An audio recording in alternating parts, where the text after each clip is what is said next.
She rushed her only son to the hospital and froze when she saw the billionaire who'd abandoned them both.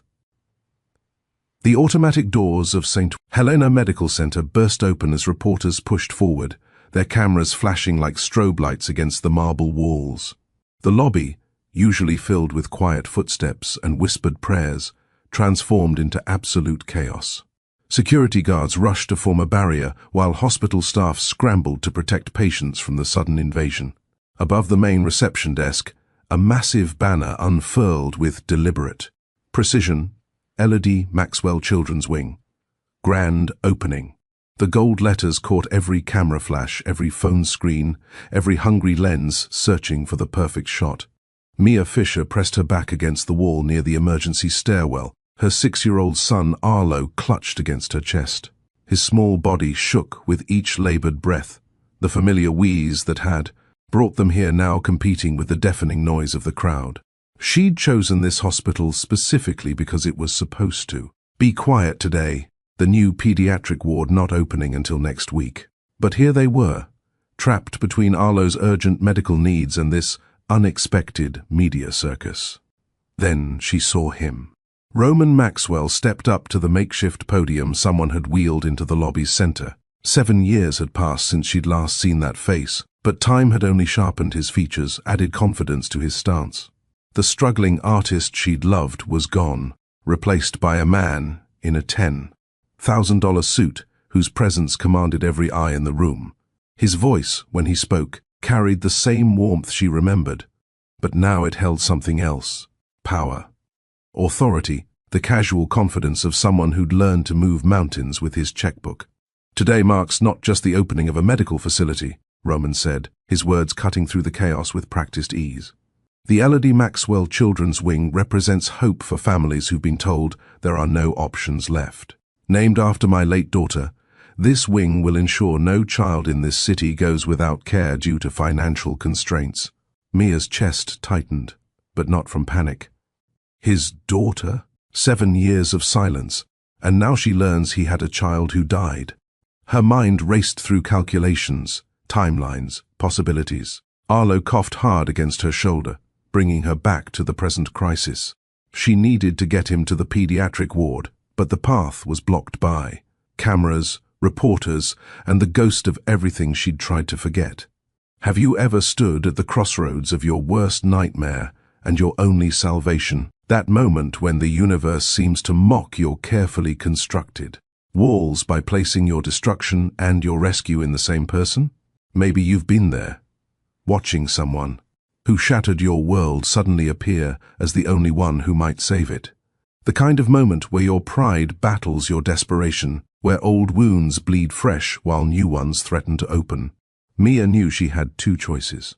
She could wait, hope the crowd dispersed before Arlo's breathing got worse, protect their anonymity and her heart from whatever seeing Roman again might mean. Or she could push through that crowd, risk him seeing her, risk the cameras catching her desperation, risk everything she'd built in these 7 years crumbling in front of the man who'd already demolished it once. But as Arlo's breathing grew more ragged, she realized choice was a luxury she couldn't afford. "Mommy," Arlo whispered, his voice barely audible above the commotion. "I can't. It hurts to breathe." That's when Roman's eyes found hers across the crowded lobby. The speech stopped mid-sentence.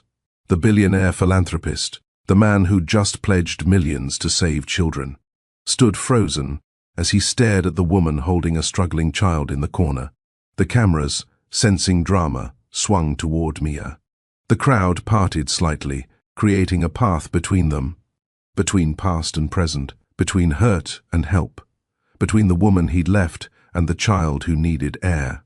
2 crises crashed together in that hospital lobby, a little boy whose lungs fought for every breath, and a mother whose history suddenly stood between her child and the help he needed. The private medical emergency she'd tried to handle quietly now played out under spotlights and scrutiny. The man who'd vanished from her life without explanation now controlled access to the very ward that might save her son. Money hadn't brought them together. Fate, or perhaps something crueler, had. You need to stay until the end to discover what Mia Fisher chooses in that moment. And the one thing Roman offers that his billions can't actually buy. Because sometimes the price of salvation isn't measured in dollars, but in the courage to face what broke you.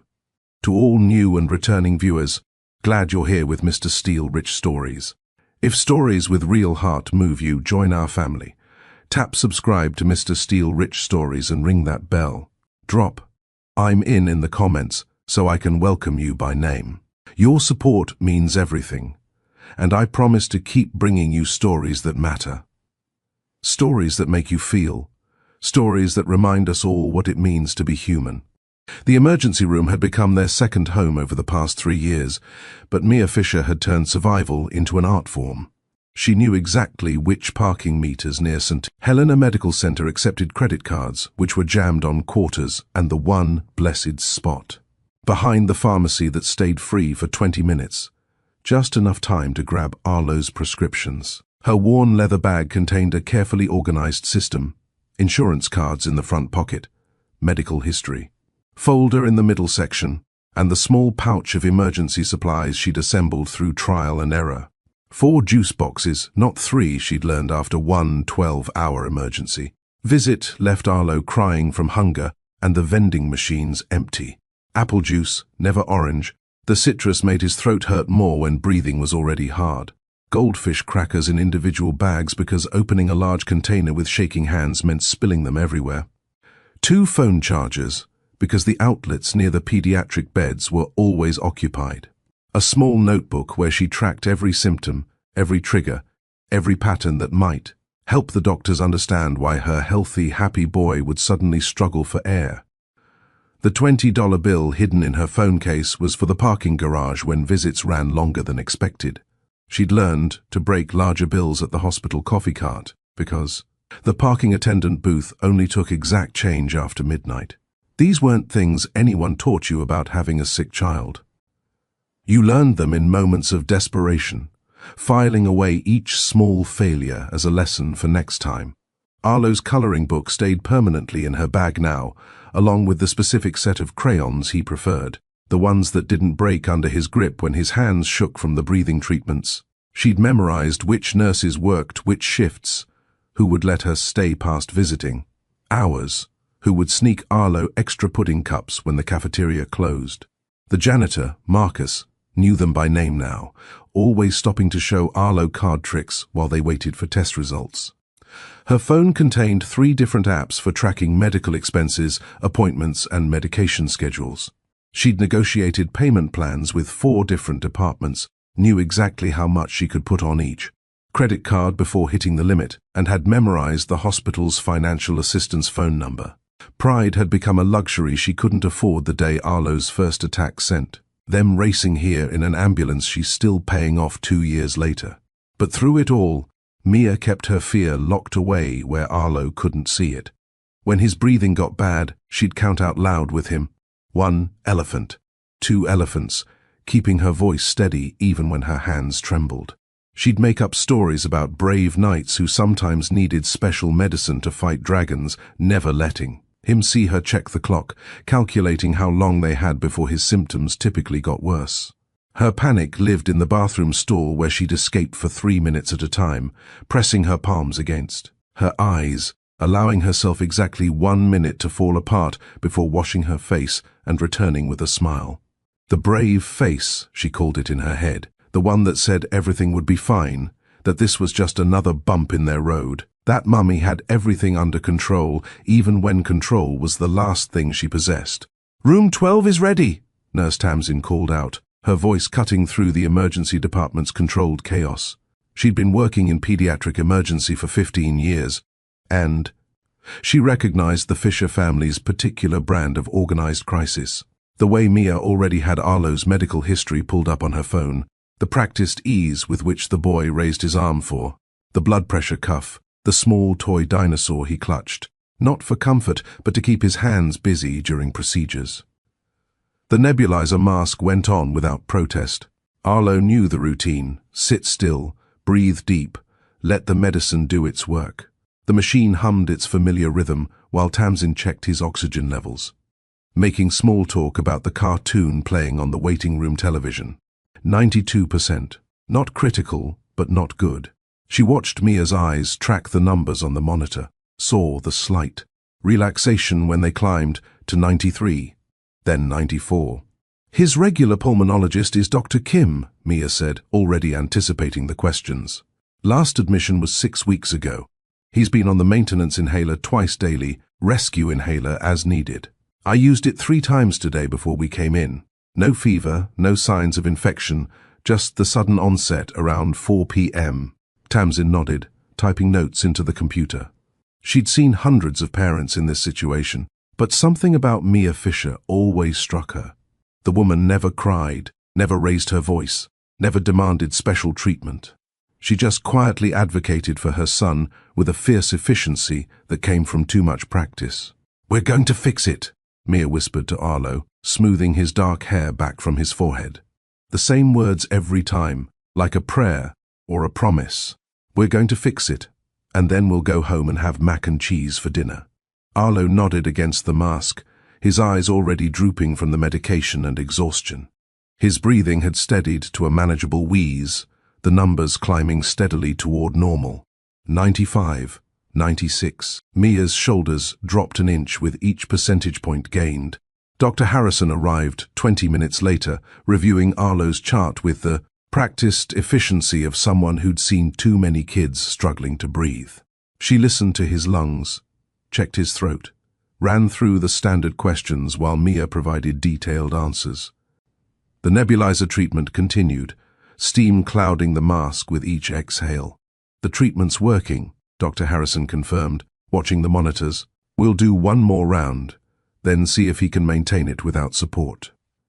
Might want to discuss adjusting his daily medications with Dr. Kim at your follow-up."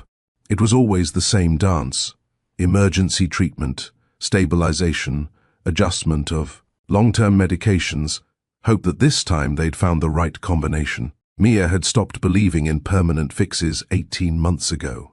Now, she just focused on getting through each crisis, each day, each breath. 97%, Tamsin announced, marking it in the chart. "Looking much better, buddy." 7 years ago, before hospital visits and medical bills, before nebulizers and emergency inhalers, there had been a different life. Mia let herself remember it sometimes, usually in these quiet moments while machines breathed for her son. The memories came in fragments, like photographs scattered across her mind.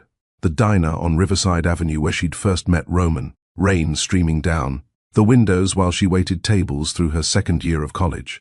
He'd been sitting alone in the corner booth, sketching on napkins, ordering nothing but coffee for 3 hours. When she'd finally asked him to order food or leave, he'd laughed, not mockingly, but with genuine delight at being called out. He ordered pancakes and left a $100 tip on a $12 bill, along with a portrait of her he'd drawn on a paper placemat. She kept that drawing for years, even after everything ended. It lived in a box under her bed now, along with ticket stubs from concerts they'd attended, photos from, the road trip to the coast, the spare key to his apartment he'd given her after 3 months of dating. Too fast, her friends had warned, but nothing about Roman had ever followed conventional timing. He'd been an artist then, all passion and dreams, living in a studio apartment that smelled like oil paint and possibility.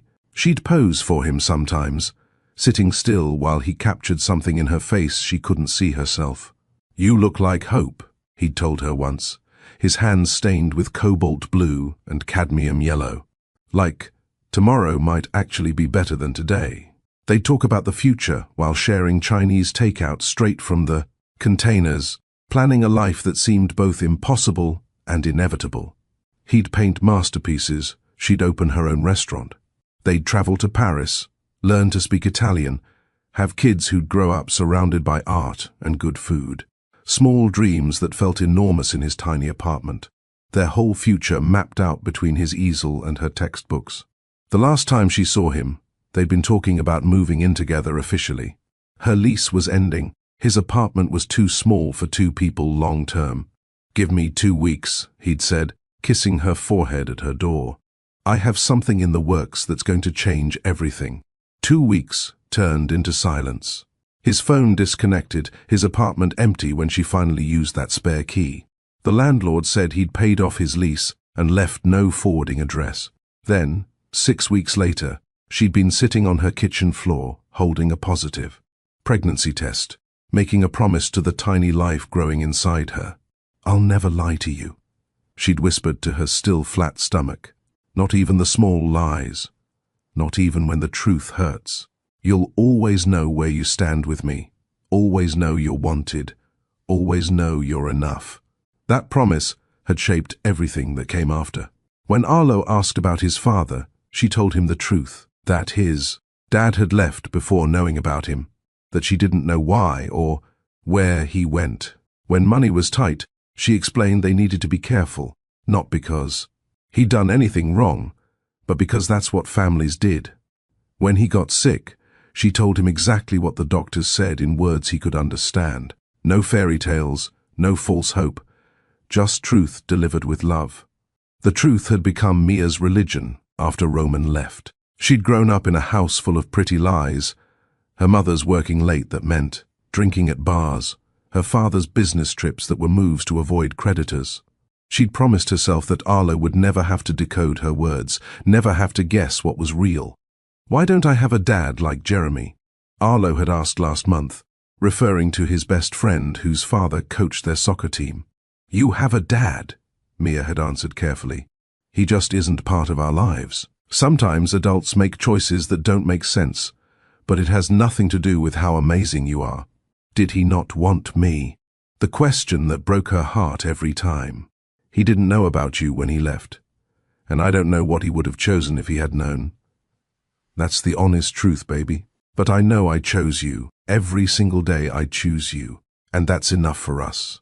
It would have been easier to lie, to say his father was dead or deployed or any number of stories that would stop the questions. But lies required maintenance, constant upkeep, and eventually they crumbled. Truth might hurt, but it was stable ground to build on. This philosophy extended beyond just Arlo. When the hospital billing department called, she told them exactly what she could pay. When her boss at the restaurant asked if she could work doubles, she explained about Arlo's medical needs. When the other mothers at school gave her pitying looks, she didn't pretend everything was fine. "We're managing," she'd say. "Some days are harder than others."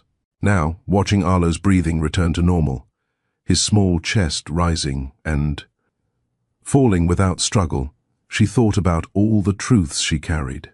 The truth about their finances, stretched but not broken.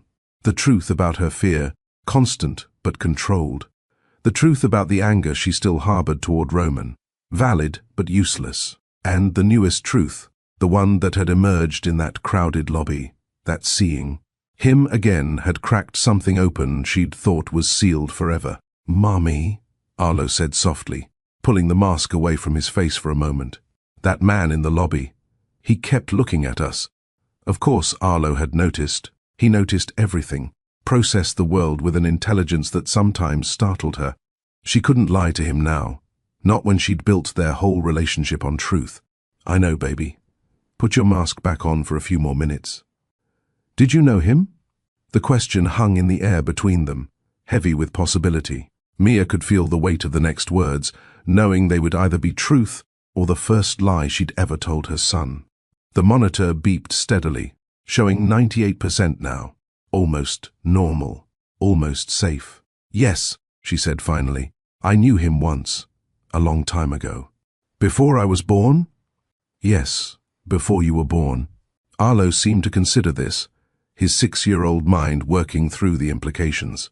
But before he could ask anything else, Tamsin returned with discharge papers and instructions for follow-up care. The moment passed, but Mia knew it would return. Truth was like that, patient and persistent, waiting for its moment. The discharge papers crinkled in Mia's hands as she helped Arlo sit up, the nebulizer treatment finally complete. Through the glass partition of the emergency room, she could still hear Roman's voice carrying from the lobby, his speech reaching its crescendo. Each word felt like a stone dropped into still water, the ripples reaching her even here.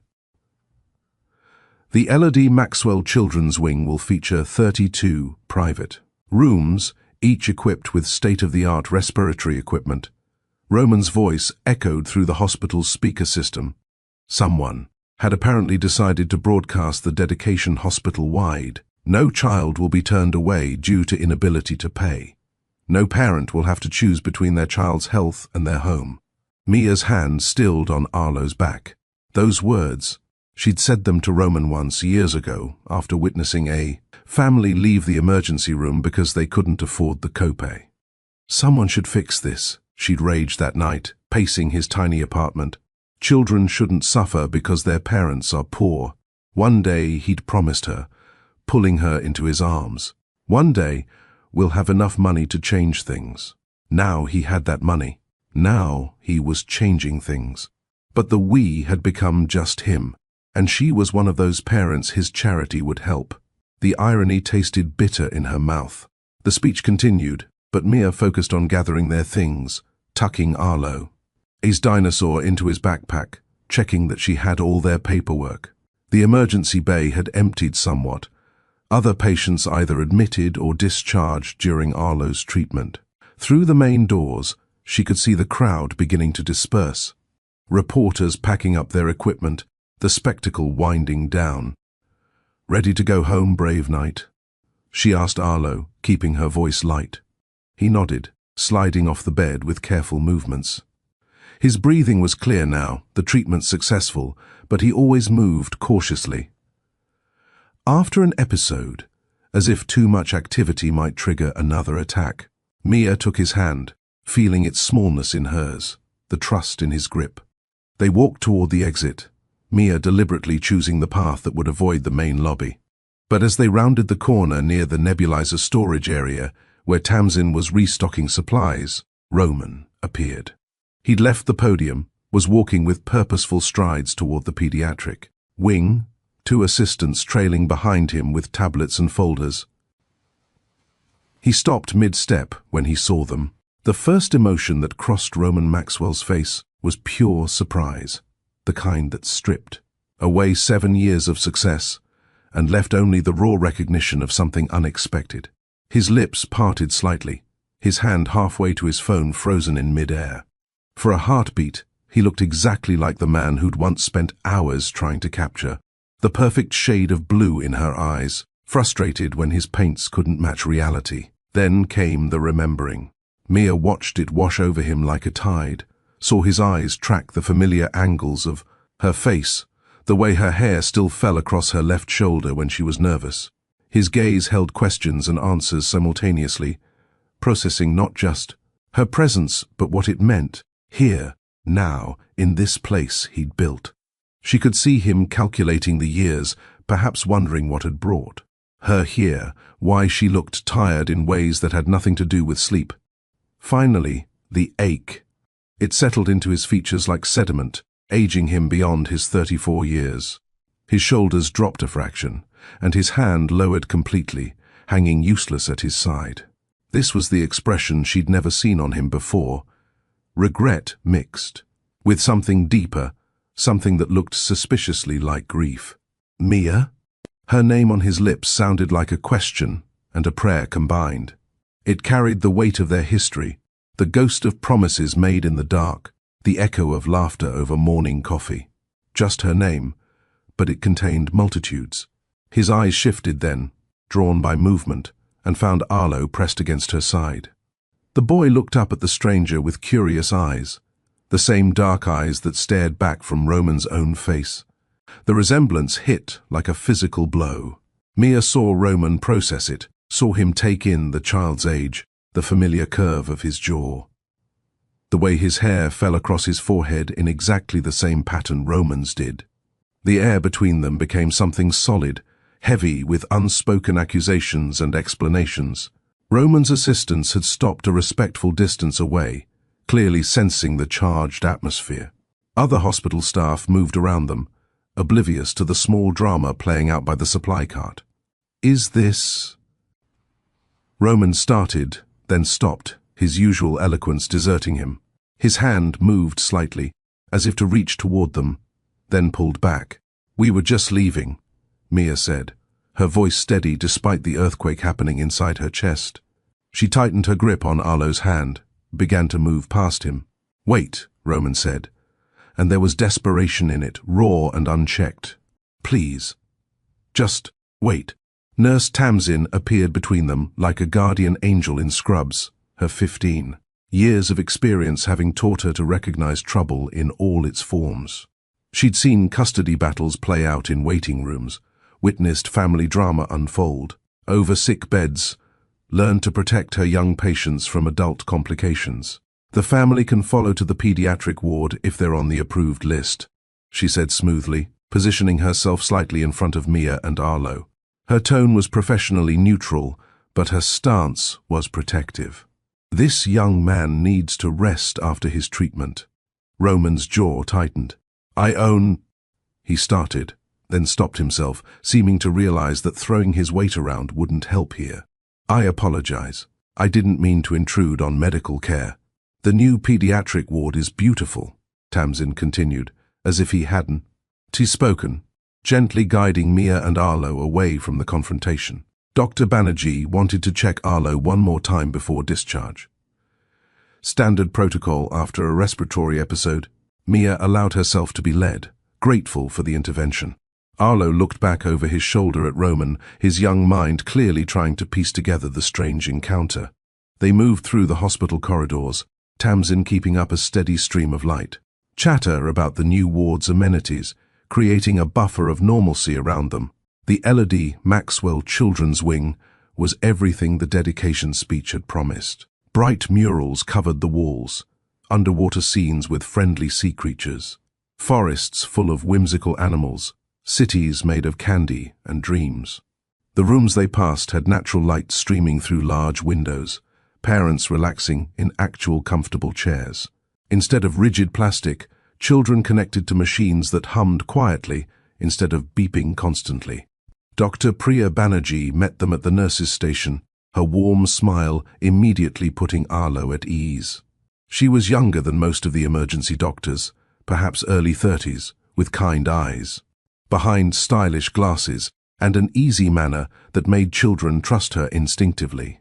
"Let's just make sure those lungs are completely clear," she said to Arlo, leading them to an examination room that looked more like a playroom than medical space. Toys lined shelves, books filled a small library corner, and the examination table was shaped like a pirate ship. While she listened to Arlo's breathing, asking him about school and his favorite subjects, Mia felt her phone vibrate. "A text from an unknown number, please. 5 minutes. I need to understand." She deleted it without responding, but her hands shook slightly as she put the phone away. Dr. Banerjee finished her examination, declaring Arlo's lungs clear and his oxygen levels perfect. She high-fived him, then pulled a sticker from her coat pocket, a golden star that said, "Brave Patient," in glittering letters. As Arlo carefully placed it on his shirt, she turned to Mia with a slightly different expression. "Everything looks good," she said, then lowered her voice while Arlo explored the toy corner. "There's someone waiting in the family consultation room. He said he's connected to you both. Security cleared him, but I wanted to check with you first.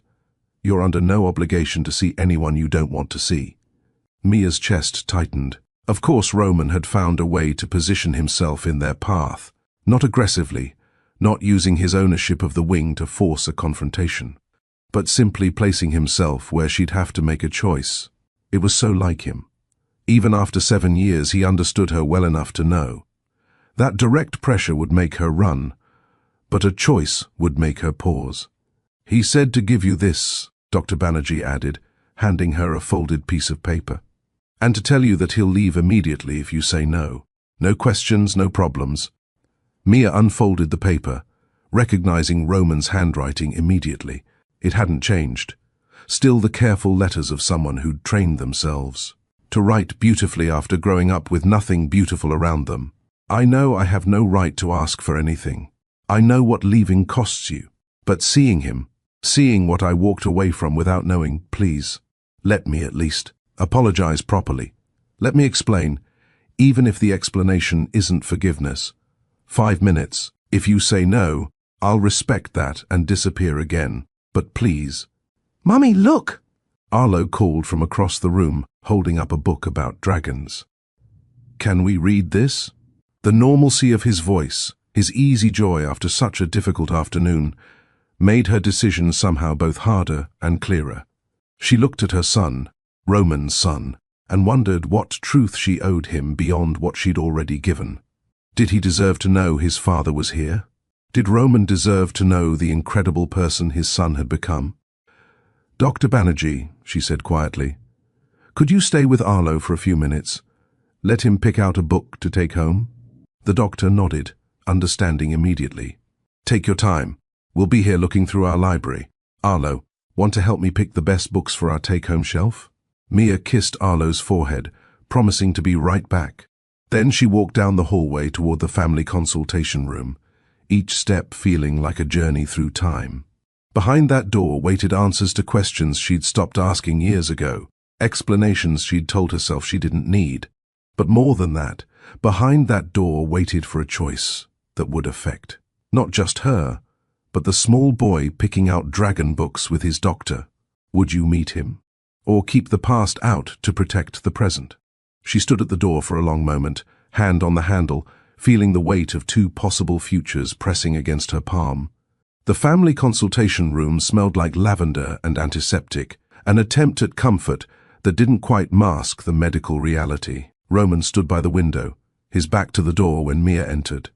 His reflection in the glass showed a man wrestling with words he'd probably rehearsed 1,000 times in 7 years, none of them adequate for this moment. "Thank you for coming," he said without turning around. "I wasn't sure you would." "I'm not sure I should have," Mia replied, keeping the small table between them as he finally faced her. The years had refined him. Gone was the stubble he'd worn like armor, replaced by clean lines and expensive grooming. But his eyes held the same intensity that had once made her believe in impossible things. "I need to tell you what happened," Roman began, then stopped, shaking his head. "No, first, I'm sorry. Not the kind of sorry that expects something back, not sorry with conditions or explanations attached. Just sorry. I left you without a word, without explanation, without even the decency of a goodbye. That was cowardice, and it was cruel, and you deserved so much better." Mia remained silent, her arms crossed, not in anger, but in protection. She'd imagined this conversation countless times, but reality felt sharper than fantasy, each word cutting precise lines through her carefully constructed armor. "My father's company was in trouble," Roman continued, his voice steady, but his hands betraying him, clenching and unclenching at his sides. The board of directors, his supposed partners, were staging a hostile takeover. They came to me with an ultimatum: come back, take over, save what my father built, or watch them destroy everything and leave my mother with nothing. The life insurance, the pension, even the house. It was all tied to company stock that would have been worthless. He moved to the chair across from her, but didn't sit, gripping its back instead. "They gave me 48 hours to decide and made it clear that bringing anyone into my new life would be seen as a weakness they could exploit. They specifically mentioned you. They'd been watching, knew about us. Said a waitress girlfriend would undermine my credibility with investors. So, you chose money," Mia said flatly. "I chose my mother's security," Roman corrected, then immediately shook his head. "But yes, I chose wrong. I told myself I'd come back once things were stable, once I'd secured everything. 6 months, maybe a year. But the deeper I got into that world, the more impossible it seemed. And the longer I stayed away, the more of a betrayal coming back would be. I was a coward twice, once for leaving, once for staying gone." He finally sat, the fight seeming to drain from him. "I didn't know about Arlo. God, Mia, if I'd known, but that doesn't matter, does it? I should have been there regardless. Should have trusted you with the truth. Should have fought for us instead of folding to their pressure. Did you ever try to find me?" she asked, hating how small her voice sounded. "Every day for the first year. But you'd moved, changed your number. Your friends wouldn't tell me anything, rightfully so. I hired investigators, but when they found you, you looked happy, working at a new restaurant, living in that little blue house on Maple Street. I convinced myself that showing up would be selfish, that I'd already done enough damage. That was 3 years ago. Mia said, the timeline clicking into place. Arlo had just turned 3. He'd started having breathing problems. I was drowning in medical bills, working doubles, barely sleeping. Roman's face crumpled. I'm not asking for forgiveness. I'm not asking for anything I don't deserve, which is nothing. But now that I know about him, about our son, please, let me help. Not publicly, not for show, just let me help carry some of this weight I should have been carrying all along. Mia stood abruptly, needing distance from the raw pain in Roman's voice. She walked to the window, looking out at the city below, gathering her thoughts like armor before turning back to face him. You broke my heart, she said simply, not just by leaving, but by making me doubt everything that came before. Every I love you, every plan we made, every promise. I've spent 7 years wondering what was real and what were just pretty words from someone who could walk away without looking back. Roman started to speak, but she held up her hand. I'm not finished.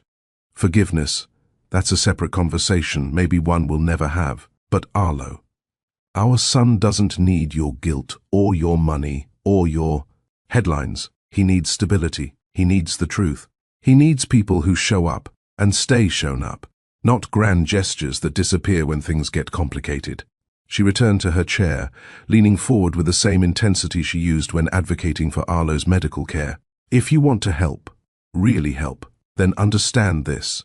Everything goes through me first. Every decision, every interaction, every moment you might have with him needs my approval. Not because I'm punishing you, but because I'm protecting him. He's been through enough without adding a father who might vanish again to his list of challenges. I won't leave again, Roman said firmly. You don't get to just declare that and have it be true, Mia shot back. Trust is earned in small moments, not promised in grand statements. You want to help? Show up with time, not just checks. Learn his favorite books, his fears. What makes him laugh? Sit through boring school plays and little league games where he strikes out. Be there when he's sick at 3 a.m. and there's nothing to do but worry. She pulled out her phone, showing him her calendar. Color-coded chaos of medical appointments, work shifts, school events. This is our life. It's not glamorous. It's not photo ops at charity galas. It's nebulizer treatments and insurance fights and choosing between new shoes or the electric bill. Can you handle that?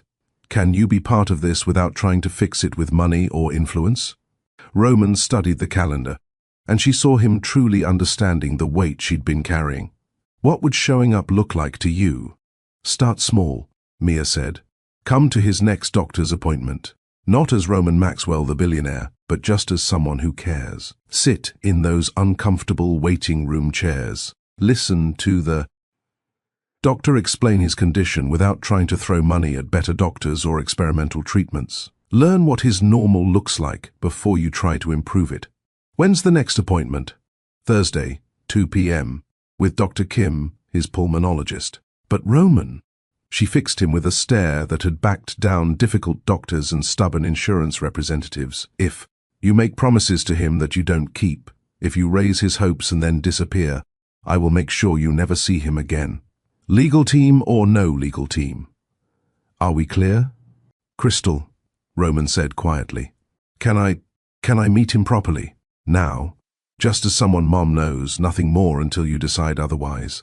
Mia considered this, weighing risks against the possibility of giving Arlo something she'd never been able to provide, a father, however complicated that might be. You can meet him, but you follow my lead, and if he gets overwhelmed or upset, you leave immediately. Roman knocked on the examination room door, waiting for permission despite owning the entire wing. It was a small gesture, but Mia noticed it, filing it away with all the other small things that would eventually add up to trust or disappointment. Come in, Dr. Banerjee called, and they entered to find Arlo building something elaborate. With tongue depressors and medical tape, the dragon book open beside him for reference. Arlo, Mia said gently, this is Roman. He's someone Mommy knew before you were born. He wanted to meet you. Arlo looked up with those impossibly familiar eyes, studying Roman with the direct curiosity only children possessed. You're the man from the lobby, the one who talks fancy.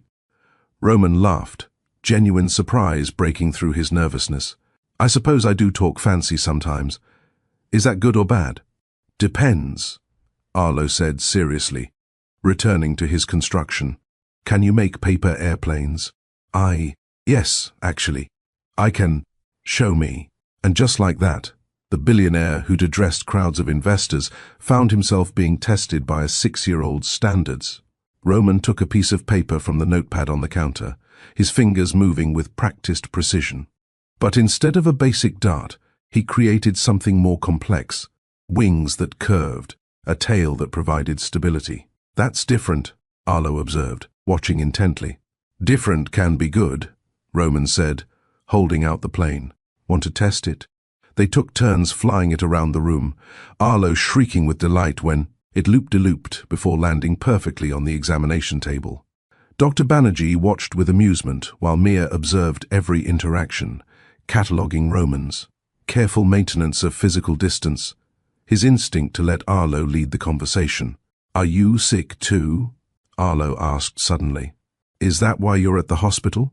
No, I'm not sick. I was here for the new wing opening, the one with your daughter's name. We heard about her. I'm sorry she died. The room went still. Mia started to intervene, but Roman held up a subtle hand. Thank you, he said simply. That's very kind of you to say. Was she sick like me, with breathing problems? Yes, Roman said softly. She had breathing problems too. Arlo considered this, then reached into his pocket and pulled out a second golden star sticker, one he'd apparently negotiated from Dr. Banerjee earlier. He peeled it carefully and held it out to Roman. For being sad but still being nice, he explained matter-of-factly. Roman accepted the sticker with the reverence usually reserved for $1,000,000 contracts, placing it on his suit jacket without hesitation. Thank you. This is the nicest gift anyone's given me in a very long time. They continued playing with paper airplanes, Arlo teaching Roman his own technique while Roman showed him how to add small modifications for distance versus acrobatics. The conversation flowed naturally, about school, about rockets, Arlo's current obsession, about why hospitals always smelled weird. When Arlo's energy began to flag, the aftermath of his episode catching up, Roman was the first to notice, suggesting they save more airplane designs for another time. It was another small thing, but Mia noted it. He wasn't pushing for more time, wasn't trying to make the moment bigger than it should be.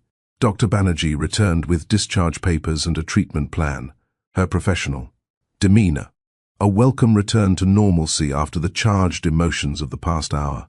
She explained the adjustments to Arlo's medication regimen, the importance of avoiding certain triggers, and scheduled a follow-up with Dr. Kim. I'll also page Dr. Qureshi from our psychiatric department, she said to Mia, though her eyes flickered briefly to Roman. Not for Arlo. He's handling his condition remarkably well, but we offer family counseling for parents dealing with chronic pediatric conditions. It can be helpful to have someone to talk through the stress with. Mia recognized the subtle offering, a neutral space to process whatever was happening with Roman's reappearance. Thank you. That might be good. Mr. Maxwell, Dr. Banerjee addressed Roman directly. The Foundation representatives were looking for you earlier. Should I tell them where to find you? No, Roman said quietly. I'll catch up with them later. This is more important. He moved toward the door, understanding his time was up without being told. But before leaving, he turned back to Arlo. It was really nice meeting you, Arlo. Maybe I'll see you again sometime? Arlo looked to his mother first. Another thing Roman noticed and filed away. When Mia gave a small nod, Arlo smiled. You could come to my doctor's appointment on Thursday. It's boring, but you could bring more paper for airplanes. I'd like that, Roman said, his voice thick. If your mom says it's okay. After he left, Arlo turned to Mia with that penetrating look that sometimes made her wonder if he was 6 or 60. He's my dad, isn't he? The truth, always the truth. Yes, baby, he is. Why didn't he know about me? Because he left before I could tell him. But he knows now. Arlo absorbed this, processing it with the same matter-of-fact acceptance he'd shown toward his medical condition. Is he going to stay? I don't know, Mia admitted. We're going to take it slow and see what happens. Is that okay? Okay, Arlo said, then added, he seems nice. Sad, but nice. As they prepared to leave, finally heading home after what felt like the longest day of Mia's life, she received another text from Roman. Thank you. Thursday, 2 p.m. I'll be there. No fancy talk, just paper airplanes. And Mia, he's extraordinary. You did that. You gave him that strength, that kindness. Thank you for letting me see it, even if just for today. She didn't respond, but something in her chest loosened slightly. Not forgiveness, not yet, maybe not ever. But perhaps the possibility of something new, built not on what was lost, but on what Arlo needed now. If you were in Mia's shoes, would you let him earn a seat or close the door? Tell me in the comments. And if this chapter has you locked in, hit subscribe to Mr. Steele Rich Stories. Be here for how this choice unfolds. The hospital parking garage felt like a neutral zone as Mia buckled Arlo into his booster seat, the concrete walls echoing with the distant sounds of car doors and footsteps. Roman stood by the adjacent pillar, having followed them at a respectful distance. His phone buzzing insistently in his pocket, calls he continued to ignore. You really didn't know, Mia said suddenly. Not a question but a statement. She'd watched him with Arlo, seen the genuine shock that couldn't be faked, the way he'd studied their son's face, like he was memorizing every detail he'd missed. I didn't know, Roman confirmed, his voice raw. But that doesn't absolve me. I should have been there to know. Should have stayed, should have fought, should have chosen differently. He paused, running a hand through his hair in a gesture she remembered from when he was stressed about gallery showings. I can't change leaving, Mia, but I can choose what happens next. And what are you choosing? She asked, one hand on her car door, ready to leave if his answer disappointed. Roman pulled out his phone, showing her the 17 missed calls from various board members, the urgent texts about publicity opportunities, interview requests from major networks about the wing dedication. Then, deliberately, he powered it off completely. I'm choosing time over optics. Choosing to learn who Arlo is over what the board wants me to be. They'll be furious. A PR nightmare, they'll call it. The absent billionaire father suddenly appearing will raise questions, create narratives they can't control. I don't care anymore. It's not that simple, Mia protested. You can't just decide to upend your life. You did, Roman interrupted gently. 7 years ago, you upended everything to raise him alone. Built a life from scratch while I was playing corporate games. The least I can do is risk some bored disapproval to be part of his life now. Arlo had fallen asleep in his car seat, the stress of the day finally catching up. His small hand clutched the dragon book Dr. Banerjee had let him keep, his breathing deep and even, such a contrast to just hours ago. A probationary chance, Mia said finally, the words feeling like stepping off a cliff. 3 months. You show up when you say you will, you follow my rules, you put Arlo's needs first. No grand gestures, no trying to buy your way into his life, no using him for public relations rehabilitation. What about my money? I want to help with medical bills with... We'll discuss that in family therapy. Mia cut him off. Financial support is complicated. It comes with strings, even when you don't mean it to. We need professional guidance to navigate it without creating dependency or resentment. Roman nodded slowly. You've thought this through. I've had 7 years to think about what I'd do if you ever came back, she admitted. Though I never imagined it would be like this, in a hospital you built, with our son between us. Our son, Roman repeated, as if testing the words. I have a son. You have a son who needs consistency, Mia corrected, who's been through more medical procedures than most adults, who asks hard questions and deserves honest answers, who gives star stickers to sad strangers because I taught him empathy matters more than everything else. You taught him well. I taught him what I knew, but there are things I can't teach him, things about being a man, about his heritage, about the parts of himself that come from you. Maybe that's worth the risk of letting you try. Roman stepped closer, still maintaining careful distance but close enough that she could see the exhaustion in his eyes, the weight of choices made and unmade.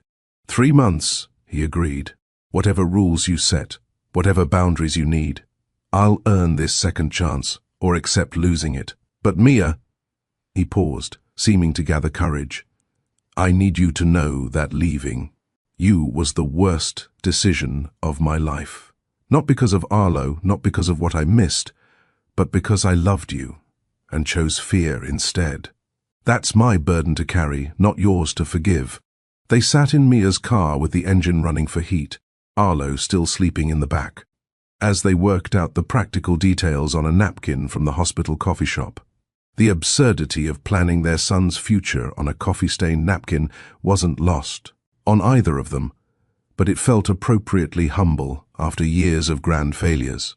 Phone call tomorrow evening, Mia wrote in her careful handwriting. After dinner, before bed. 7:30, 5 minutes maximum to start. Just to say goodnight?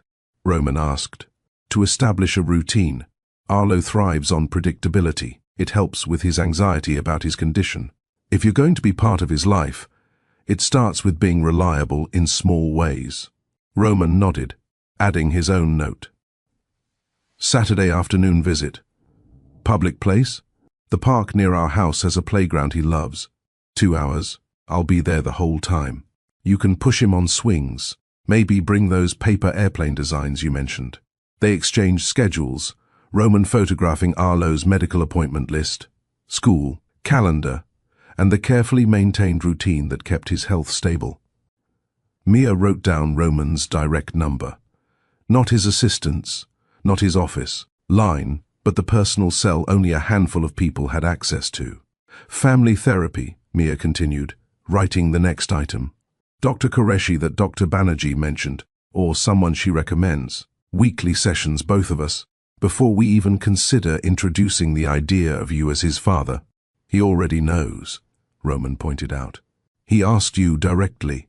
Knowing and understanding are different things. He needs professional support to process this, and frankly, so do we. 7 years of hurt doesn't just disappear because you want to do better now. Roman accepted this without argument, adding his own condition. Medical expenses. I want to set up a trust specifically for Arlo's healthcare. Not money you have to ask for or justify, just coverage for everything he needs. Through the therapy sessions, Mia insisted. We discuss it there first. Make sure it's structured in a way that gives him security without making me dependent on your continued goodwill. My continued goodwill? Roman's voice hurt. You think I'd use our son's medical needs as leverage? I think you left once when things got complicated, Mia said bluntly. I can't afford to assume you won't leave again. I need legal protection, not just promises. The truth of it sat heavy between them. Roman folded the napkin carefully, as if it were a precious document rather than a hastily scrawled agreement. School information, he said quietly. I'd like to know his teachers' names, what he's studying, when parent conferences are. Not to attend, not yet, just to know. Mia pulled up the school portal on her phone, sharing the login information. He's in 1st grade, Mrs. Patterson. He's advanced in reading, struggles a bit with math but not concerningly so. I love science, especially anything about space. Space. Roman smiled slightly. I used to paint nebulas when I couldn't sleep. Maybe that's where he gets it. Maybe, Mia allowed, then caught herself. But don't do that. Don't try to find yourself in him to justify your place. He's his own person, not a collection of inherited traits. Love him for who he is, not for what parts of you he might carry. You're right, Roman said. I'm sorry. I'm trying to find my footing here. Saturday, Mia said, softening slightly. Start with Saturday. Show up on time, follow his lead. Don't promise anything you're not certain you can deliver. That's your footing. Roman's phone, even powered off, seemed to pulse with ignored urgency in his pocket. When he finally turned it back on to save Mia's number, it exploded with notifications. The one that caught his eye was from Tessa Armitage, the board chair who'd orchestrated his return 7 years ago. Optics are critical. The photographer caught you with a woman and child. Exit quietly before speculation begins. We need to control this narrative. He showed the message to Mia, who read it with a bitter smile. The machine that took you away wants you back. They never stopped wanting control, Roman said, typing a response. 7 years, and they still think they own me because they own shares. His reply was brief, unavailable for the rest of the day. Family emergency. Will address concerns Monday. The response was immediate. There is no family emergency in your file. Your mother is well. Explain. Roman looked at Arlo sleeping, at Mia watching him with guarded hope, at the life he'd missed and the chance he'd been given. He typed, "File is outdated. Situation handled. Monday, Tessa." Then he blocked her number. "You can't block the board chair," Mia said, though there was something like approval in her voice. "Watch me," Roman said, then proceeded to block 6 more board members, who were flooding his phone with variations of the same demand. They want me to be their puppet CEO, the grieving father who channels his loss into acceptable charity. Finding out I have a living son, one I abandoned before he was born, that doesn't fit their narrative. They'll make your life hell. My life's been hell for 7 years, Roman said simply. Comfortable hell, profitable hell, but hell nonetheless.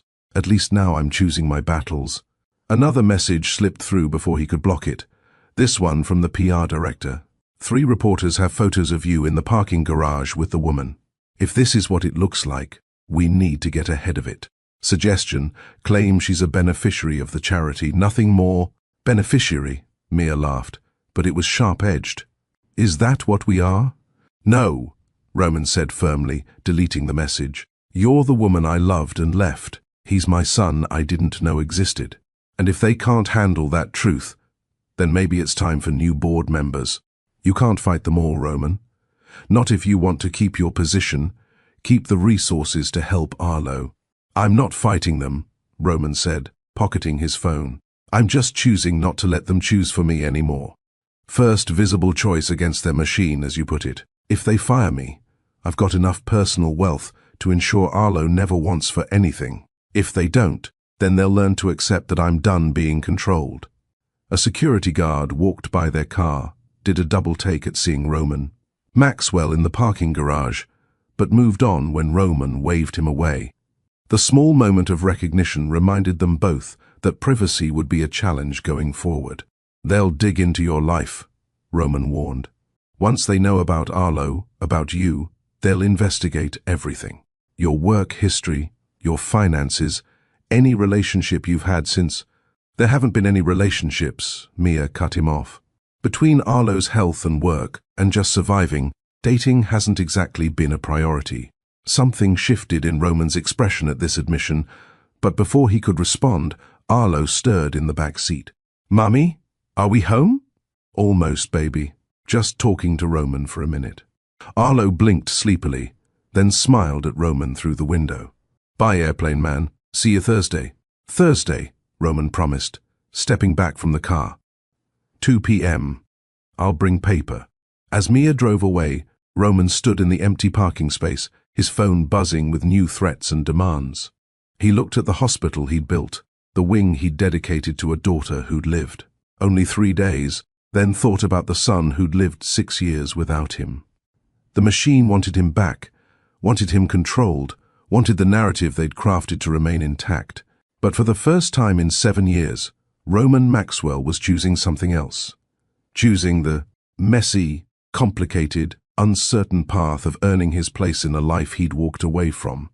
The board could fire him, the media could crucify him, the carefully constructed image could crumble. None of it mattered as much as the promise of Thursday at 2 p.m. bringing paper for airplanes to a boy who gave star stickers to sad strangers. The blog post went live at 6:47 a.m., just as Mia was measuring out Arlo's morning medication. Her phone buzzed with a text from her co-worker. "Jessica, is this you?" Followed by a link to Celebrity Whispers, a gossip site that fed on speculation and blurry photographs. The headline screamed in bold letters, "Billionaire's Secret?" Roman Maxwell spotted with mystery mom and child at hospital dedication. Below it, 3 photos. Mia pressed against the emergency room wall with Arlo, Roman's face frozen in recognition across the lobby. And, worst of all, a zoomed shot of them in the parking garage, close enough that it looked intimate, damning enough that it invited questions.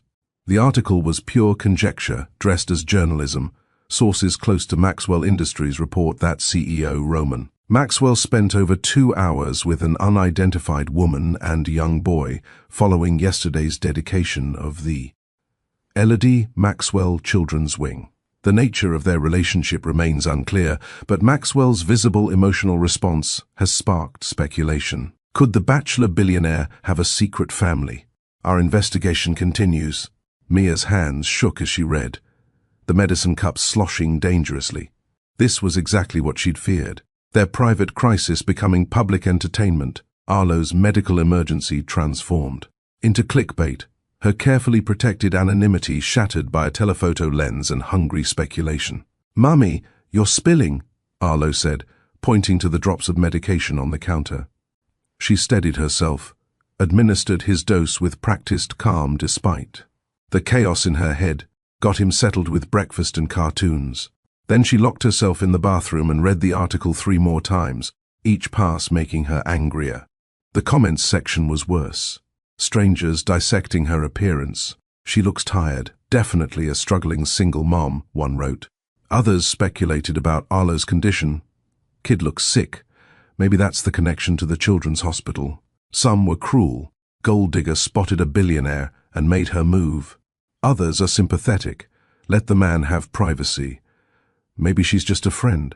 None of them knew the truth, but all of them felt entitled to guess. By 7:15, her phone was ringing.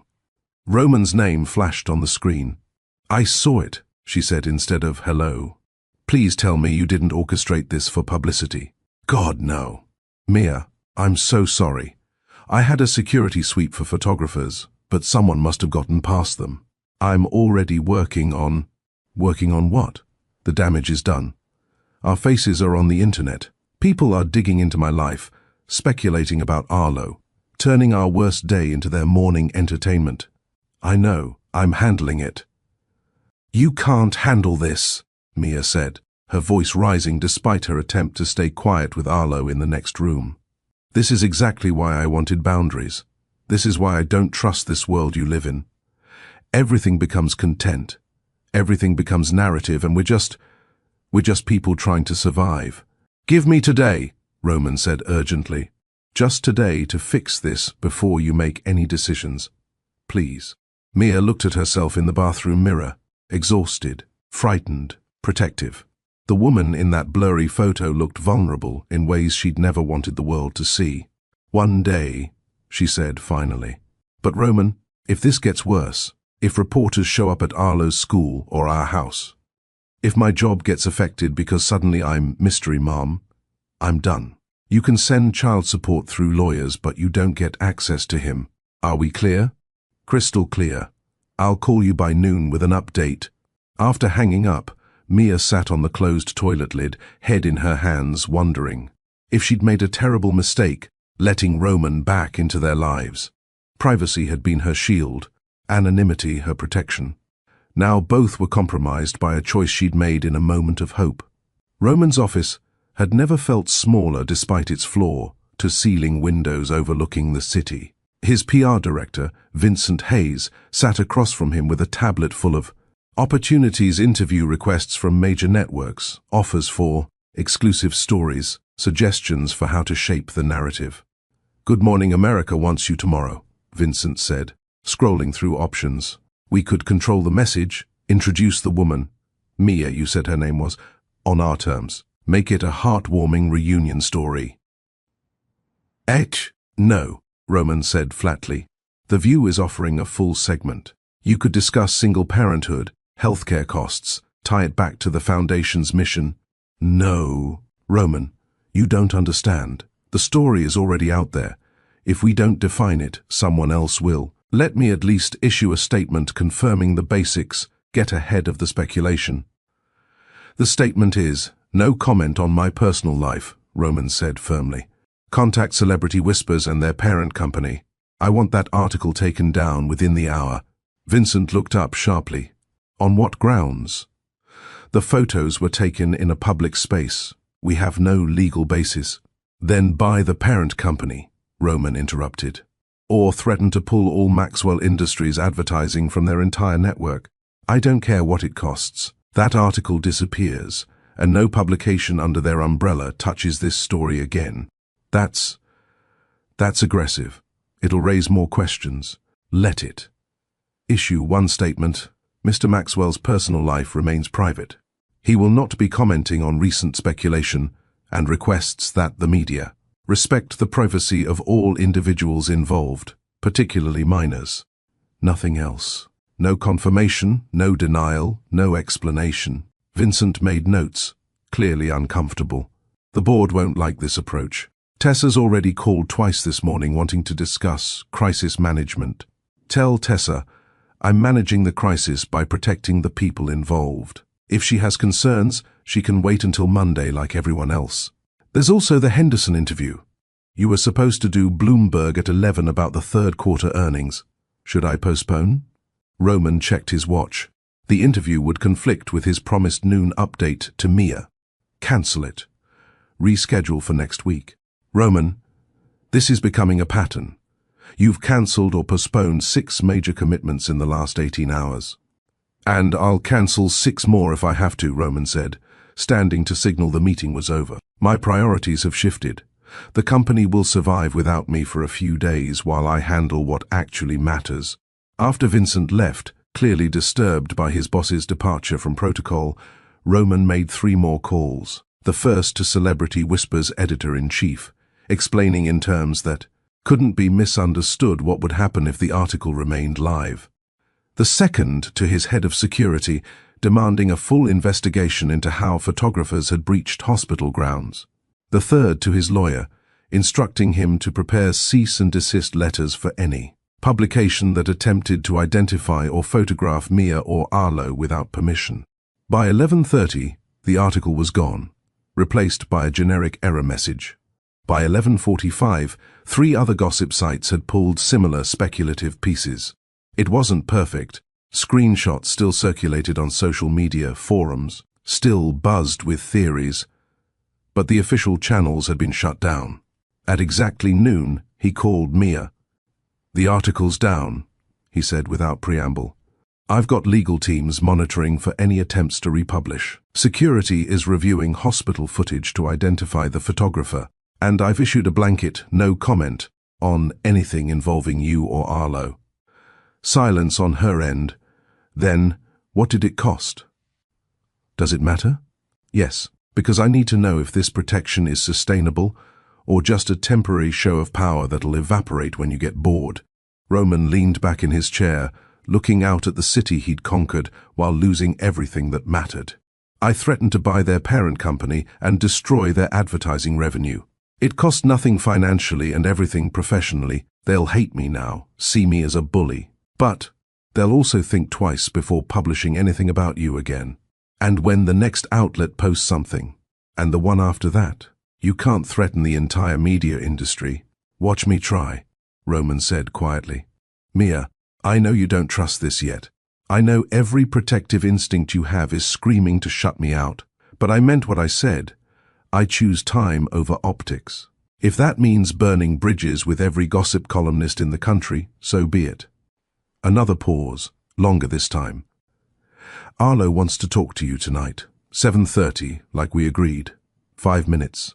It wasn't forgiveness, wasn't even approval, but it was permission to continue, and right now, that was enough. The chicken noodle soup came from a can, heated in a pot that had seen better days, but it filled Mia's small kitchen with the illusion of comfort. Arlo sat at the table coloring a picture of rockets, his nebulizer treatment scheduled for after dinner. It was their routine, eat, treat, bath, bed, the careful rhythm that kept his condition stable and Mia's anxiety manageable. The knock at the door came at 6:45, 15 minutes earlier than Roman's scheduled call time. Mia checked the peephole, surprised to find him standing on her porch holding a paper grocery bag and looking decidedly uncomfortable in jeans and a sweater instead of his usual tailored suits. "You're early," she said, opening the door but not moving aside to let him in. I know, I'm sorry. I brought some things for Arlo. Books about space, and this telescope I saw that's designed for kids his age. If that's okay. If it's not, I'll take them back. You can't just show up with expensive gifts. It's not expensive, Roman interrupted. I mean, it is, but it's not. I'm not trying to buy anything. I just saw them and thought he'd like them, and I didn't know the protocol for... He stopped, ran a hand through his hair. I'm terrible at this. Tell me the rules, and I'll follow them.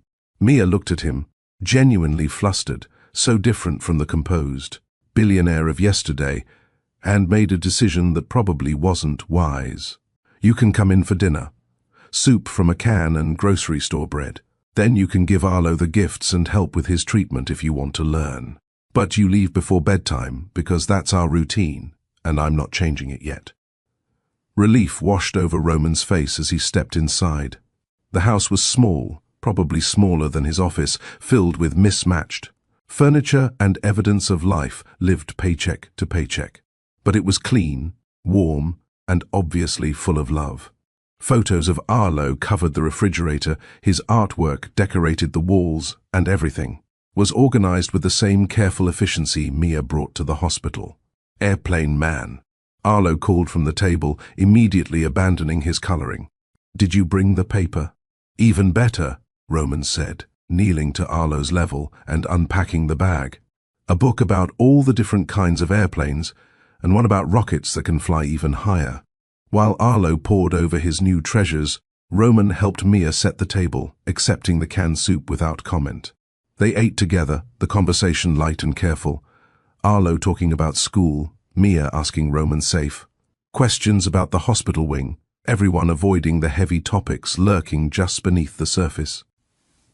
After dinner, Mia set up the nebulizer, and Roman watched as she went through the routine with practiced efficiency. Want to learn? She asked, surprising herself with the offer. For the next 20 minutes she taught him how to prepare the medication, clean the equipment, and help Arlo position the mask comfortably. Roman's hands shook slightly as he measured the dosage under her supervision, afraid of making a mistake that could hurt his son. You're doing fine, Mia said quietly. It's scary at first, but you'll learn. How often does he need this? Twice daily on good days. More during episodes. We've been in the emergency room 14 times in the past year. Roman's jaw tightened. 14 times. It's better than the year before. That was 23. We're learning his triggers, managing it better. While Arlo sat with the nebulizer humming, Roman's phone began ringing. He glanced at it, then silenced it without answering. You can take that, Mia said. It's just the board.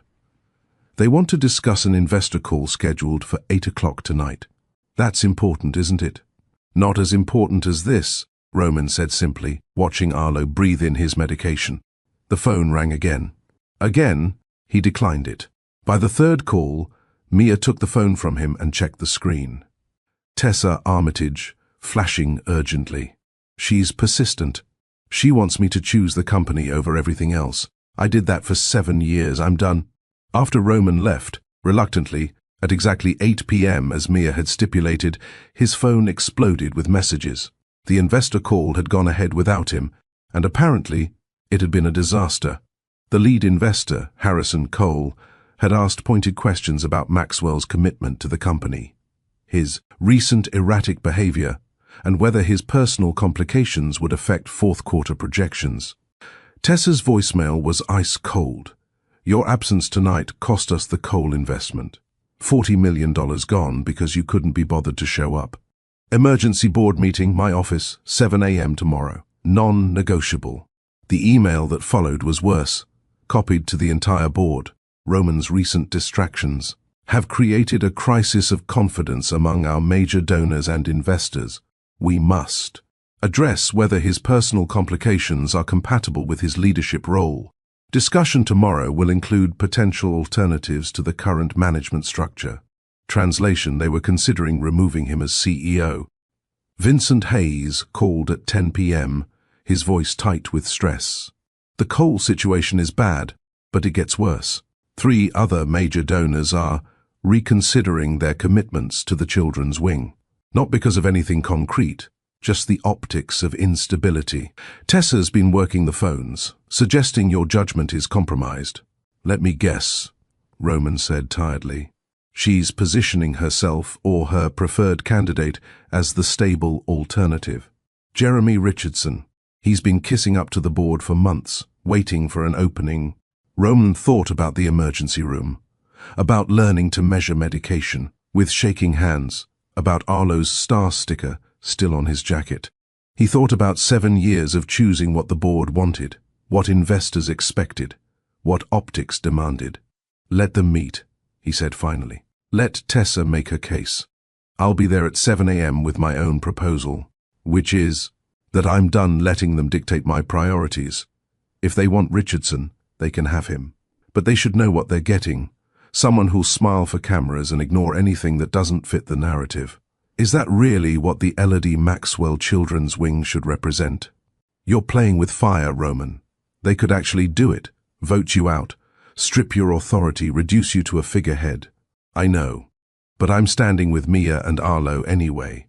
If that costs me the company, at least I'll have chosen the right thing this time. After hanging up, Roman sat in his penthouse apartment, all minimalist, design and expensive emptiness, and drafted his response to the board. Not defensive, not apologetic, but clear about his new definition of power. Power wasn't controlling narratives or managing optics. It was showing up for the 7:30 p.m. phone call with a 6-year-old, learning nebulizer protocols, choosing soup from a can over investor millions. His old life had been powerful in ways that meant nothing. His new life, still fragile and uncertain, was powerful in ways that might actually matter. At 7:28 p.m., he called Mia's number. Arlo answered, breathless with excitement. Airplane man, guess what? Mom helped me build the telescope, and I saw the moon. It has spots on it. Those are called craters, Roman said, his chest tight with something that felt like joy. Want me to tell you about how they got there? For exactly 5 minutes, he told his son about meteor impacts and lunar geology, about astronauts who'd walked on that spotted surface. Mia stayed silent in the background, but he could hear her moving around, could feel her listening, evaluating, deciding whether he deserved another chance tomorrow. When the 5 minutes were up, Arlo said goodnight without complaint, already learning the boundaries that made trust possible. Same time tomorrow? Roman asked Mia after Arlo handed her the phone. If you're still standing with us after your board meeting, Mia said. I saw the news alerts. They're circling. Let them circle. I'll talk to you tomorrow night. Is a blurred photo enough to make you pull back or push for better boundaries? Dr. Qureshi's office was deliberately calming. Soft lighting, comfortable chairs. That didn't look clinical. A box of tissues placed strategically, but not obviously. Mia had been here twice before, solo sessions to process the sudden reappearance of Roman in their lives before they attempted joint therapy. Tell me about the fear, Dr. Qureshi said gently, her pen poised above. Her notepad but not writing yet, giving Mia space to find the words. I'm afraid I'm rewriting old pain, Mia admitted, pulling her sleeves over her hands the way she did when feeling vulnerable. 7 years ago, I loved him completely, believed every promise, built my future around us. Then he vanished, and I had to rebuild everything from ruins while pregnant and alone. And now? Now he's back, saying the right things, showing up when he says he will. But what if this is just temporary guilt? What if once the novelty wears off, once being a father to a sick kid becomes inconvenient instead of redemptive, he disappears again? Dr. Qureshi nodded, making a small note. You're protecting yourself. That's healthy. But I notice you keep saying, I. What about Arlo? Mia's eyes filled. That's the real fear. I survived Roman leaving once. I was an adult. I had choices. I could process the betrayal and move forward. But Arlo, her voice cracked, Arlo is 6. He gives star stickers to sad strangers because I taught him that kindness matters. He asks hard questions and deserves honest answers. If Roman becomes important to him and then leaves, it won't just break his heart. It'll teach him that people who say they love you can't be trusted. You're protecting his soft places, Dr. Qureshi observed. He has so many of them, Mia whispered. His lungs are fragile. His trust is fragile. His understanding of family is built on just the two of us. Every medical procedure, every emergency room visit, every nebulizer treatment. I've been the constant. Me, not anyone else. And now I'm supposed to let Roman in, let him become someone Arlo depends on when I don't know if he'll stay. What would make you know? Mia thought about this, wiping her eyes with her sleeve. Time, consistency, proof that when choosing gets hard, he picks us anyway. Not grand gestures or expensive gifts, just showing up, being boring, being reliable when it's inconvenient. And if he proves that, then maybe I can stop waiting for him to leave. Maybe Arlo can have a father who doesn't just exist in explanation, but in presence. Maybe we can be something other than broken. Dr. Qureshi leaned forward slightly. Mia, you're not broken. You're a mother who built a life from nothing, who advocates fiercely for her son, who teaches him kindness while navigating systems designed to exhaust you. That's not broken. That's extraordinary. It doesn't feel extraordinary. It feels like barely surviving most days, which is exactly why you deserve support. Why Arlo deserves to know his father, if his father can show up properly. But you're right to move slowly, to demand proof before trust. That's not fear controlling you. That's wisdom protecting what you've built. Roman sat in the same chair Mia had occupied an hour earlier, his posture more rigid, his hands clasped tightly, as if physically holding himself together. The board meeting didn't go well, he said, answering Dr. Qureshi's opening question about his week. They've put me on probationary status. Fancy corporate speak for, one more mistake and you're out. Jeremy Richardson is being positioned as my replacement if I can't prove my commitment to the company. How does that make you feel? Honestly? Relieved. Roman looked surprised by his own answer. For 7 years I've been running that company, making decisions based on what would please investors, what would satisfy the board, and what would maintain the image they wanted. And I was miserable. Successful, powerful, absolutely miserable. What's different now? I know what I'm working toward. Before, it was just accumulation. More money, more influence, more control. But control over what? A company that would replace me the second I became inconvenient? A life that looked impressive but felt hollow? Dr. Qureshi made a note. You're using past tense. What I was working toward. What are you working toward now? Being someone Arlo can count on. Being someone Mia doesn't have to fear will disappear. But I don't know how to do that without controlling the outcome, without guarantees that if I do X and Y, then Z will happen. Relationships don't work like business deals. I'm learning that, Roman said wryly. Mia won't give me a timeline for trust, won't accept money without therapeutic oversight, won't let me fix problems with resources. Everything I'm used to leveraging, wealth, influence, power, none of it matters to her. Does that frustrate you?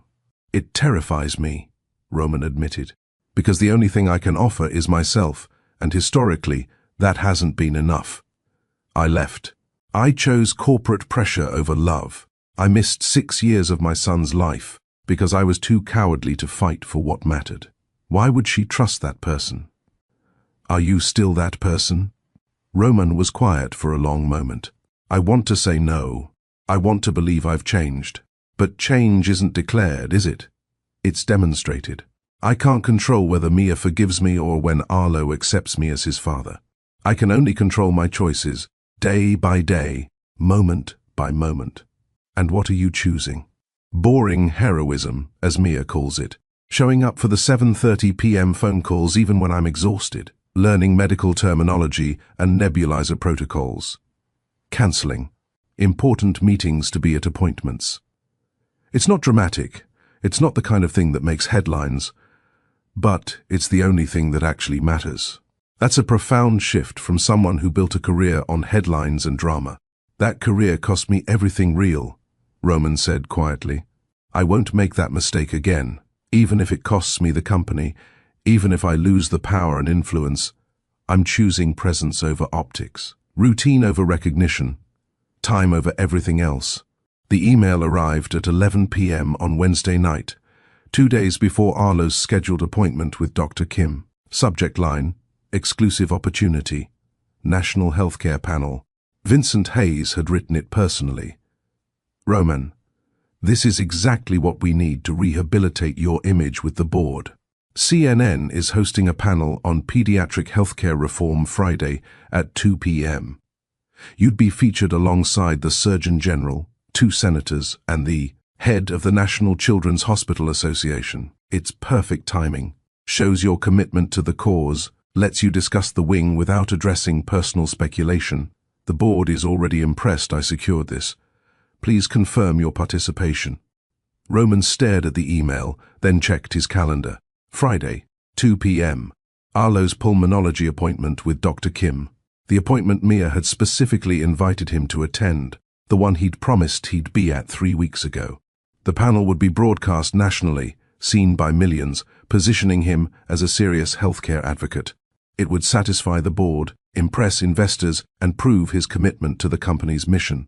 Missing it would be seen as another distraction, more evidence that his personal life was compromising his professional judgment. The appointment would be seen by 3 people: Mia, Arlo, and Dr. Kim. It would satisfy no one but them, impress no one important, prove nothing, except that he could keep a small promise to a 6-year-old. He typed 2 emails. The first to Vincent: decline the panel. I have a prior commitment I won't break. Offer to do a written interview instead, but my Friday afternoon is non-negotiable. The second to Mia: still confirmed for Friday 2 p.m. Is there anything I should prepare or questions I should have ready for Dr. Kim? Vincent called within 5 minutes, his voice strained. Roman, you don't understand what you're turning down. This is national television, the kind of platform most CEOs would kill for. I understand perfectly. I'm choosing my son's doctor's appointment over a TV appearance. Tell the board, don't tell them. I don't care. My answer is no. They'll see this as final proof that you're not fit to lead. Then they can vote me out Monday. But I'm not cancelling on Arlo. Thursday morning, Roman showed up at Mia's house at 6 a.m. before she'd even left for her early shift at the restaurant. She answered the door in her work uniform, surprised to find him holding 2 coffee cups from the local shop she'd mentioned liking. You're not supposed to be here until tomorrow, she said, accepting the coffee anyway. I know. I wanted to ask what questions I should have ready for Dr. Kim, but I realized I should probably also know Arlo's full medical history, not just the parts I've witnessed. Do you have time to walk me through it before work? Mia studied him, this billionaire on her doorstep at dawn with coffee and questions, looking nothing like the man who'd once left without explanation. You really cancelled the CNN panel, she said. Not a question, a confirmation. How did you? Jessica sent me the announcement yesterday. Thought I'd want to see you talking about pediatric healthcare. When I didn't see your name this morning, I checked the updated panel list. The appointment is more important. It's just a routine checkup. Nothing dramatic, no cameras, no audience, just listening to Arlo's lungs and adjusting medication dosages. I know, Roman said simply. That's exactly why I need to be there. They sat at Mia's kitchen table, the same wobbly table where she'd eaten countless meals alone with Arlo, and she walked Roman through 6 years of medical history. The first respiratory episode at 6 months old, the hospitalization at 18 months, the diagnosis of reactive airway disease at 2 years. Each emergency room visit, each medication trial, each specialist consultation. She laid it all out while he took notes on his phone, asking questions that showed he was actually listening. Why does cold air trigger episodes? He asked. Dr. Kim thinks it's the sudden temperature change constricting his airways. We have a protocol now. Scarf over his mouth and nose, pre-treatment before going outside in winter. And the cat allergy. You mentioned that it affects him too. Not just cats, most animals with fur or feathers. We found out the hard way at a petting zoo. Had to leave Jeremy's birthday party early because Arlo couldn't breathe around the rabbits. Roman made another note. So no pets. No pets. Which breaks my heart because he asks for a dog constantly. But his health comes first.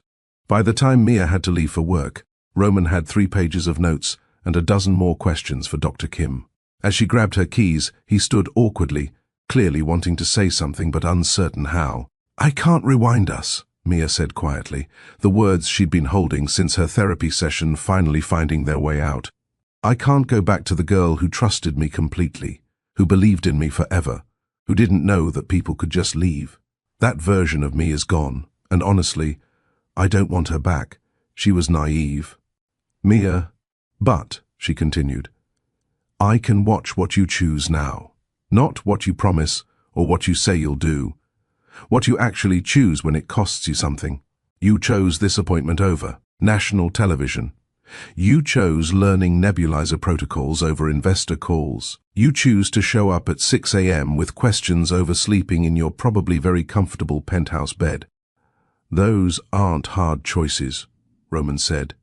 "They're obvious." They weren't obvious 7 years ago. They're not obvious to the board now, but they're becoming obvious to you. And that, she paused, gathering courage, that might be enough. Eventually, enough for what? For me to stop waiting for you to leave, for Arlo to call you Dad instead of Airplane Man. For us to be something other than the aftermath of your worst decision. Roman's eyes filled, but he didn't move closer, didn't try to turn the moment into something bigger than it was. "What do I call this? This thing we're building? Call it a possibility," Mia said. "Call it cautious closeness. Call it proof that people can choose better the second time if they're willing to put in the boring, consistent work." Friday at 1:45 p.m., Roman arrived at Dr. Kim's office 15 minutes early, carrying a folder of questions and wearing jeans instead of a suit. Mia was already there with Arlo, who lit up at seeing him. "You came early," Arlo said. "Mom said you might be busy." "I'm never too busy for this," Roman said, kneeling to Arlo's level. "Ready to hear what Dr. Kim says about those super lungs of yours?" Inside the examination room, Roman sat quietly while Dr. Kim conducted her assessment, but his questions afterward showed he'd done his homework. He understood the medication protocols, asked about long-term prognosis, wanted to know about new treatments being researched. This wasn't a celebrity appearance or a photo opportunity. This was a father learning to care for his son. Mia watched him, and something in her chest that had been locked tight for 7 years loosened just slightly. Not trust, not yet. But the possibility of trust, the beginning of belief that maybe, just maybe, this time he would stay. If this hits your heart, be part of our community. Tap subscribe to Mr. Steele Rich Stories and share this with someone who believes repair is possible. Comment, time over headlines, if you're with Mia on this. Saturday afternoon at Riverside Park arrived with perfect weather. The kind of autumn day where the air was crisp, but the sun provided warmth, leaves crunching underfoot in shades of amber and gold. Roman arrived 10 minutes early, as had become his pattern, carrying a backpack full of paper airplane supplies and a thermos of hot chocolate Mia had mentioned Arlo loved. Arlo spotted him immediately and came running, his small legs pumping with excitement. Roman's instinct was to scoop him up, but he caught himself, kneeling instead to Arlo's level, letting the boy choose the contact.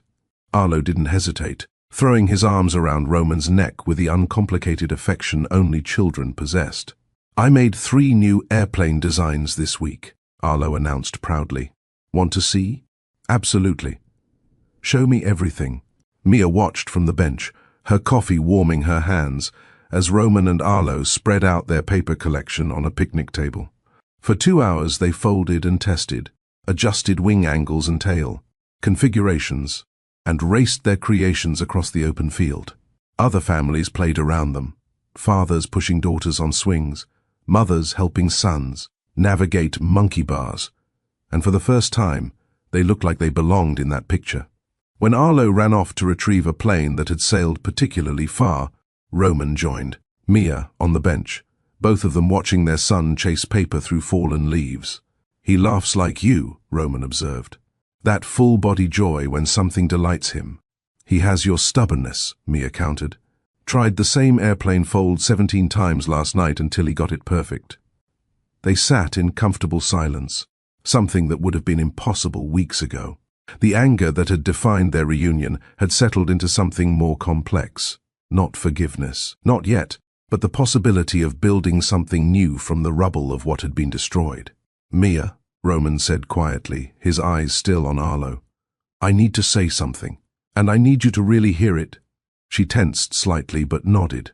I'm in this, not as a guest in Arlo's life, not as someone trying to make amends for past mistakes. I'm in this as a builder, someone who wants to construct something permanent with you both. I know I haven't earned that position yet, but I'm asking for the chance to earn it. To be a father, a partner, a constant, not perfect, but present. Mia turned to look at him fully, searching his face for any hint of performance or manipulation. She found only earnest hope and bone-deep commitment.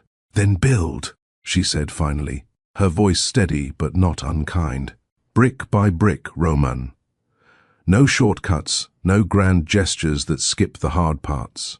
You build trust the same way you build anything that lasts, one careful choice. At a time, day after day, until there's something solid enough to stand on. Brick by brick, Roman repeated, as if committing the words to memory. I can do that. Arlo came running back, breathless and triumphant, holding the rescued airplane above his head like a trophy. It flew forever. Did you see? Did you see how far it went? We saw, they said in unison, then looked at each other with small smiles. The first truly shared moment of joy between them since Roman's return. That evening, after Arlo had been put to bed with his new favorite airplane beside his pillow, Roman lingered by the front door, not quite ready to leave the warmth of the small house that was becoming more home than his penthouse ever had been. Thank you for today, he said, hands in his pockets, looking younger and more uncertain than a billionaire CEO should. For letting me be part of it. Mia leaned against the doorframe, exhaustion and something softer playing across her features.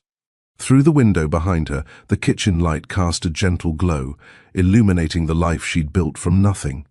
The drawings on the refrigerator, the careful organization of medication bottles, the evidence of love in every corner. He asked me tonight if you were going to be his real dad, she said quietly. Not airplane man anymore, but dad. Roman's breath caught. What did you tell him? I told him that being a real dad isn't about biology, it's about showing up. And that you've been showing up every single time you said you would. So if he wants to start calling you dad, I think you've earned that. The words hit Roman like an absolution he hadn't known he needed. His eyes filled, but he didn't look away, didn't hide the emotion. I won't let him down, he whispered. I won't let either of you down again. Mia stepped closer, bridging the careful distance they'd maintained. She took his hand, the first physical contact she'd initiated since his return, and held it gently, not romantically, but with quiet recognition of the journey they'd traveled. I know, she said simply, because if I thought you would, we wouldn't be here. She rose on her toes and pressed a kiss to his temple, brief but meaningful, a benediction and a beginning. When she pulled back, something had shifted between them, not healed. Completely, not returned to what was, but opened to what might be. Same time next Saturday? Roman asked, still holding her hand. Same time next Saturday, and Tuesday's his school concert. Nothing fancy, just first graders singing off-key. But he asked if you'd come. I'll be there. Front row. You don't have to sit in the front row. The middle is fine. Front row, Roman insisted gently. I've missed 6 years of off-key concerts. I'm not missing another minute. The door to their future wasn't flung wide open, and wasn't returned to the trusting innocence of 7 years ago. But it wasn't locked anymore either. It opened slowly, carefully, by choice rather than chance, and that made all the difference. The telescope and books were nice, but what mattered was Roman appearing at 6 a.m. with questions, staying for nebulizer treatments, cancelling investor calls for bedtime stories. Love isn't measured in dollars spent, but in moments invested. The daily phone calls, the doctor's appointments, the park Saturdays, these mundane commitments built the foundation that grand gestures never could. True repair happens in the unsexy work of consistency, in choosing presence when performance would be easier. Roman's first words were important, acknowledging his failure, refusing to make excuses. But words alone wouldn't have been enough. Mia had heard promises before. What changed the equation was Roman backing his apology with transformed behavior. He didn't just say he was sorry, he demonstrated it by prioritizing differently, choosing their needs over his comfort, showing up when it cost him professionally. Ownership means accepting consequences without resentment. Consistent action means proving change isn't temporary performance, but permanent realignment of priorities. The gossip blog invasion could have destroyed their fragile reconnection. Instead, it clarified what mattered. Not public perception or narrative control, but the private world they were building together. Mia's insistence on boundaries wasn't rejection, it was wisdom. She understood that healthy relationships need protected space to develop, that not everything meaningful needs to be explained or defended to outsiders. Roman learned that real power wasn't controlling what others thought, but protecting what actually mattered. The therapy sessions, the careful agreements, the deliberate slowness, all of it created space for authentic connection to develop without external pressure distorting it. These weren't abstract principles, but lived truths, tested in hospital waiting rooms and kitchen tables, proven in the choice between CNN panels and pulmonology appointments.